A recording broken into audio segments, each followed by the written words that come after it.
Saudações, mais uma aula aqui no nosso canal Química Orgânica Avante, dando continuidade ao estudo da química de compostos aromáticos. Essa aula vai falar sobre a seletividade orto e para.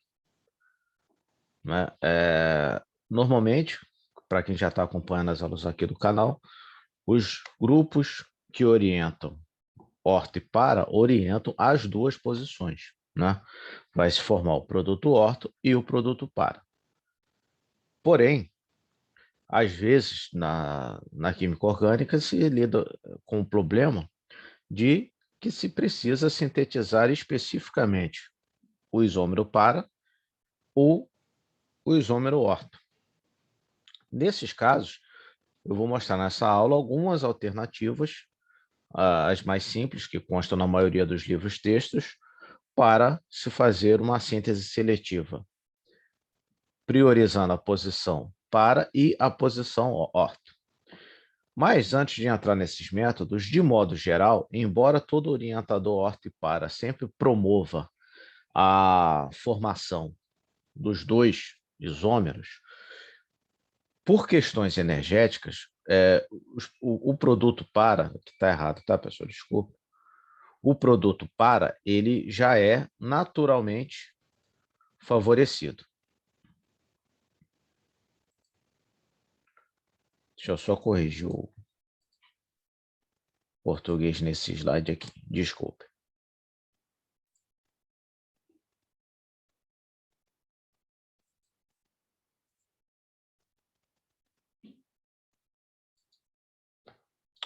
Então, desculpe, tá? Porque tinha um plural aqui, tinha uma concordância aqui que estava errada. Por questões energéticas, o produto para já é normalmente favorecido, devido a quê? Ao impedimento estérico da posição orto. E como surge esse impedimento? Né? Esse grupo aqui, esse grupo G qualquer, que é um orientador orto para e é um eletrófilo qualquer, ele, quando o eletrófilo vai se aproximar da posição orto, eles têm uma interação com esse grupo G aqui, e essa interação aqui, ela aumenta a energia para que o eletrófilo ataque na posição orto. O ataque na posição para, como ele está longe desse grupo G aqui, ele precisa de uma energia menor para ocorrer. Então, nessas reações com grupos orientadores orto-para, mesmo sem você fazer nada, você já tem um favorecimento à formação do produto para por essa questão energética. Né? O produto para, normalmente, ele já é formado em maior quantidade que o produto orto. Aqui um gráfico de energia livre e progresso da reação para tentar exemplificar isso. No início da reação, eu tenho aqui o anel benzênico ligado a esse grupo G e o eletrófilo. Quando ocorre a substituição eletrofílica aromática, você tem a formação, né, a competição da formação entre dois estados de transição. O estado de transição que leva o ataque do eletrófilo na posição orto, né, que leva a esse estado de transição aqui, esse intermediário arênio, e o intermediário arênio no estado de transição, né, na formação aqui do intermediário arênio, passando por esse estado de transição, com o eletrófilo atacando a posição para.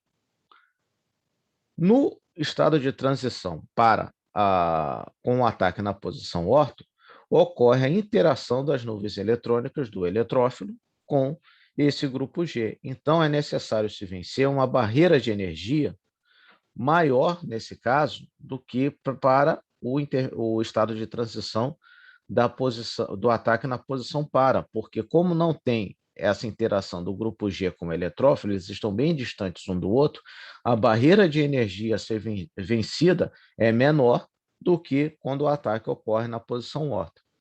Em termos, então, cinéticos, né, aquele caminho que tem um estado de transição de menor energia, ou seja, que precisa vencer uma barreira energética menor, ele acaba sendo favorecido em detrimento daquele que precisa vencer uma barreira de energia maior para atingir o seu estado de transição. Além do fato de que, tanto cineticamente, o produto para já é favorecido, como em termos termodinâmicos também, como o produto para, coloca os dois grupos mais distantes um do outro, ele já é naturalmente termodinamicamente mais estável. Então, a variação de energia livre para a formação do produto para é maior, né? É um ΔG mais negativo do que a variação de energia para a formação do produto orto.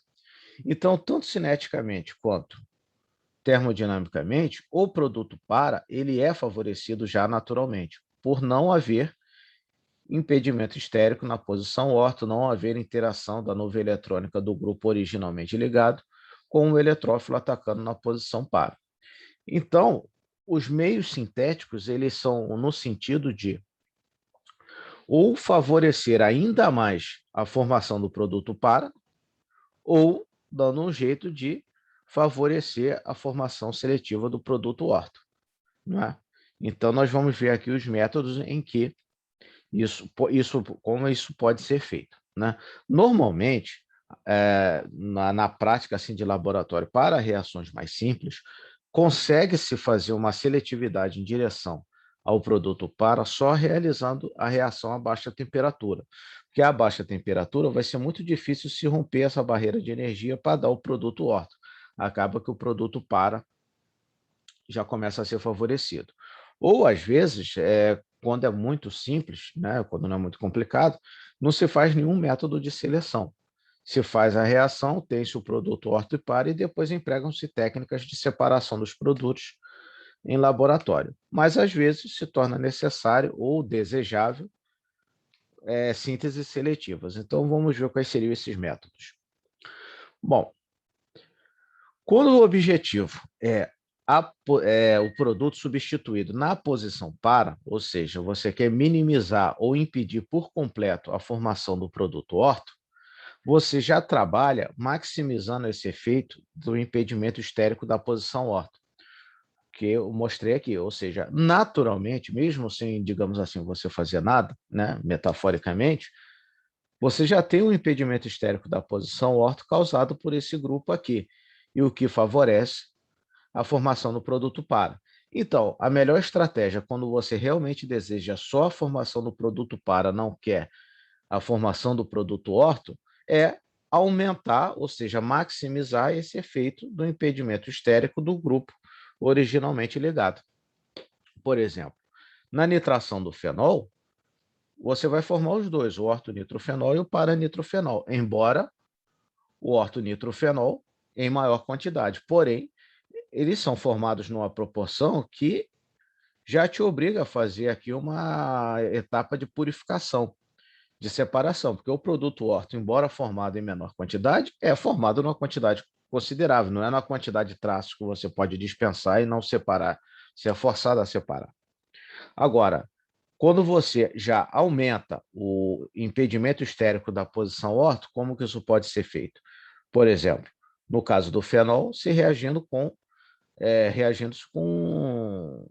anidrido acético. Aí agora eu vou colocar um grupo éter, desculpa, um grupo éster, muito mais volumoso do que a hidroxila, que vai gerar um impedimento estérico muito maior na posição orto, fazendo com que essa barreira de energia agora seja muito maior.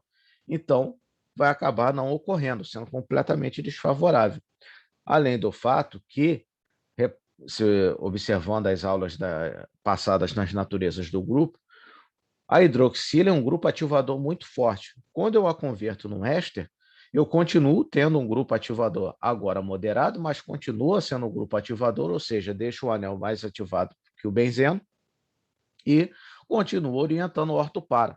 A conversão da hidroxila num éster, com anidrido acético, não altera nem a natureza de ativar ou desativar e nem a orientação orto para do grupo. Porém, agora eu tenho um grupo muito mais volumoso bloqueando aqui as posições orto. Então, o produto orto aqui vai ser formado agora em quantidades traços. Se a reação for realizada a baixa temperatura, mesmo que ela demore mais um pouco, aí praticamente você vai ter a formação seletiva só do produto para, que é o de interesse. Existe um outro reagente conhecido como cloreto de pivaloíla, que ele tem um grupo tercobutila ligado aqui à carbonila, que gera um impedimento muito maior ainda na posição orto, e que ele passa a ser interessante quando você vai fazer uma reação, por exemplo, que não ocorre bem a baixa temperatura, porque os reagentes não solubilizam, por exemplo. Então, você precisa fazer a reação numa temperatura mais elevada. Aí, nesse caso, para evitar a formação, para evitar que você tenha energia suficiente para romper a barreira energética e dar o produto orto, você utiliza, então, um grupo ainda mais volumoso aqui nessa região para bloquear mais ainda a posição orto, quer dizer, para aumentar mais ainda a barreira energética para se atingir o estado de transição que leva ao produto orto. E o cloreto de pivaloíla se presta muito bem a esse papel. Então, por exemplo, o fenol poderia ser reagido com cloreto de pivaloíla, dando aqui esse grupo altamente impedido na posição orto, lembrando, né, que isso daqui é uma ligação sígmica, então tem rotação livre. Então, por exemplo, a reação de nitração desse produto vai te fornecer praticamente, exclusivamente, só o produto orto.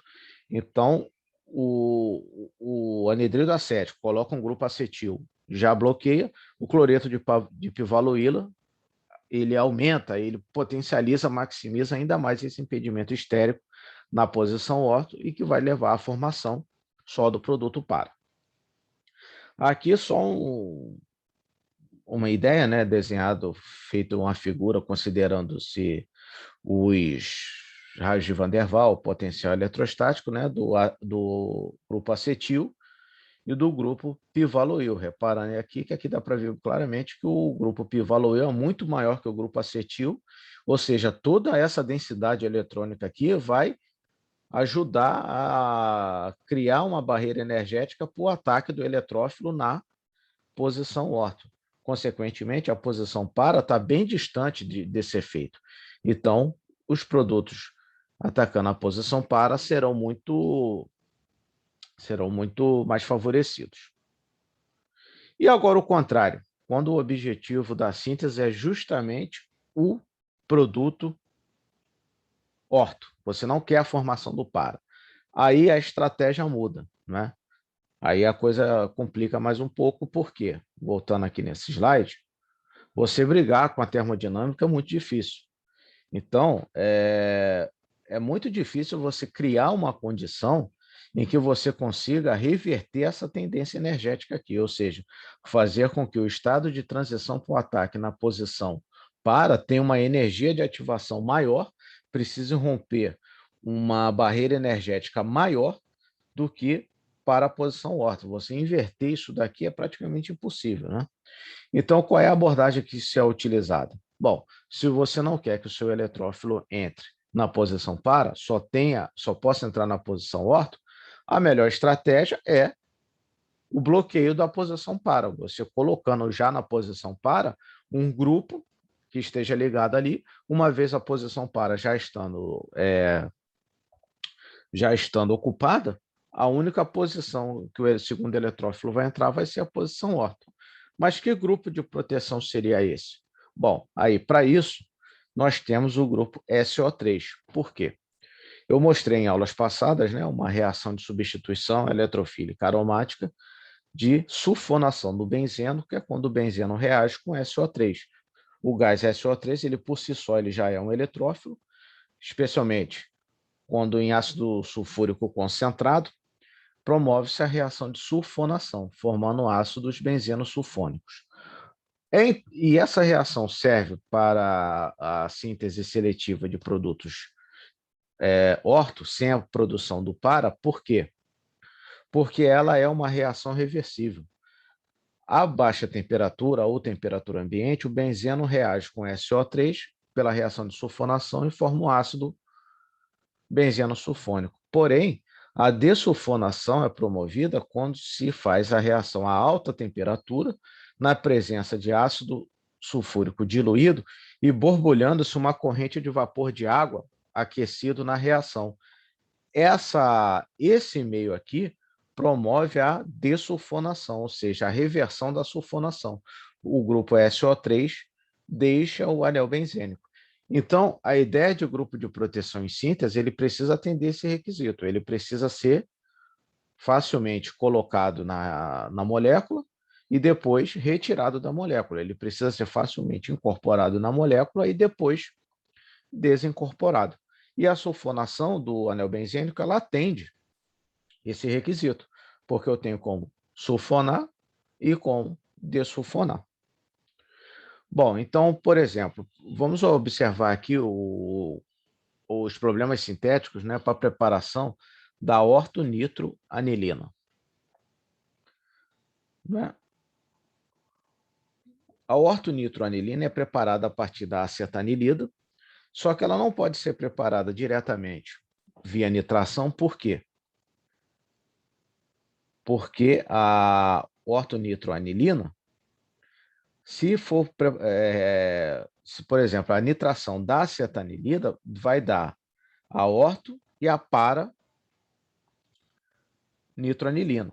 Embora a para seja já favorecida, vai ter um pouquinho da orto também. Para se sintetizar só a orto, então, deve-se proteger a posição para via sulfonação. Então, o SO3 ligado a reagindo na presença de ácido sulfúrico concentrado, vai dar aqui a parasulfonil-acetanilida, que é um nome vulgar, né? O nome correto seria ácido 4-acetamido benzeno sulfônico. Aí você vai perguntar, mas o SO3 já não vai entrar na posição orto também? Não, por duas razões. Primeiro, o produto para já é energeticamente favorecido. Segundo, esse grupo acetil aumenta o impedimento estérico na posição orto. E terceiro, o grupo SO3, por causa do átomo de enxofre, ele já é naturalmente um eletrófilo volumoso. Então, ele mesmo sem fazer nada, ele já, no caso de um benzeno, né, substituído, ele naturalmente ele já entra na posição para, preferencialmente, porque ele já é volumoso, a posição orto já é naturalmente impedida e diante de um acetil, né, da acetanilida, mais impedido fica. Então, essa reação aqui, ela já naturalmente te fornece seletivamente só o ácido 4-acetamido benzeno sulfônico. Agora, o que ocorre? Eu protegi a posição para. Então, a posição para agora não tem mais como entrar outro eletrófilo aí. Com a vantagem do seguinte, se você analisar aqui, eu tenho um benzeno substituído e agora eu tenho um benzeno dissubstituído. Lembrando da aula que eu já postei aqui no canal sobre a entrada do terceiro eletrófilo em benzenos dissubstituídos, fazendo uma análise, o grupo sulfonil ainda é excelente por uma seguinte razão.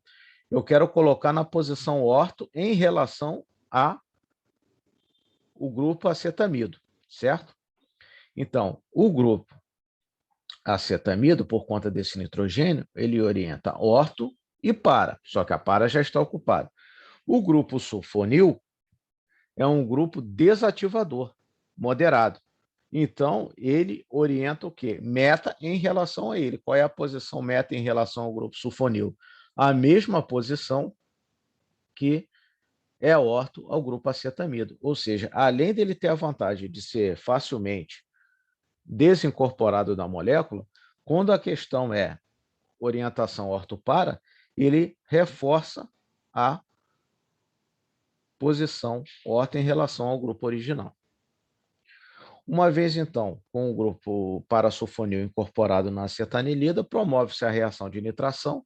Nesse caso, então, o grupo nitro vai entrar na posição orto em relação ao grupo acetamido e a posição meta em relação ao grupo sulfonil, ou seja, com a posição para já ocupada, a única posição em que o grupo nitro pode entrar é na posição orto mesmo, que é aquela que você deseja. Então, a segunda etapa é a reação de nitração, e a terceira etapa vem a desproteção da posição para, ou seja, a dessulfonação. A água aqui, mas nesse caso a água aqui não é líquida, né? Aquela corrente de vapor aquecido borbulhando dentro da reação, subaquecimento, na presença de ácido sulfúrico diluído, eu promovo a dessulfonação. Na verdade, aqui está assim, H2O e SO3, porque esse SO3 aqui, esse grupo ácido sulfônico, ele sai na forma de SO3, só que como está na presença de água, eles vão se combinar para formar ácido sulfúrico. Por isso que se utiliza ácido sulfúrico diluído. Não precisa usar o concentrado, porque o próprio desenrolar da reação já vai gerando mais ácido sulfúrico. Agora eu tenho, então, seletivamente a ortonitro-acetanilida. Se o ortonitro-acetanilida for o objetivo da síntese, você já pode parar por aqui. Se não, como nosso objetivo é a ortonitroanilina, a última etapa é a remoção do grupo acetil, que é feita com hidróxido de sódio, aquecimento na presença de água, né? A hidrólise básica de amidas, que se você for lá na playlist de derivados de ácido carboxílico, eu trato em detalhes essa reação lá. Então, nesse caso, agora, após a remoção do grupo acetil, eu tenho a ortonitro-anilina, que era o meu objetivo principal. Repare que, como a posição orto ela já é naturalmente desfavorecida, para você sintetizar seletivamente o orto, eu precisei de usar de muito mais artifícios, né? Muito mais etapas, muito mais reações para conseguir fazer. Porque é exatamente que é muito difícil você brigar com a termodinâmica, né? Não é uma coisa muito simples. Já para se preparar seletivamente os produtos para, você não precisa de muito trabalho, porque energeticamente a termodinâmica já está te ajudando, né? Ela naturalmente já direciona as reações para a formação do produto para. Aqui é só umas figurinhas, né, para mostrar que a acetanilida, o grupo acetil aqui, gerando certo impedimento na posição orto, e esse aqui é um mapa de potencial eletrostático do grupo SO3, né, mas está aqui com os raios só para ilustrar. Assim, isso é uma figura ilustrativa, né? Para mostrar aquilo que eu falei, que o grupo SO3, aqui esse centro positivo aqui é justamente o átomo de enxofre, ele já é naturalmente grande, ele já é naturalmente volumoso. Então, por isso que todas as reações envolvendo a introdução do eletrófilo SO3, ele procura a posição para, porque ele já é grande bastante para ter muita interação com o grupo originalmente ligado aqui para entrar na posição orto. Isso é meramente ilustrativo. Bom, era isso. Obrigado. Bom estudo.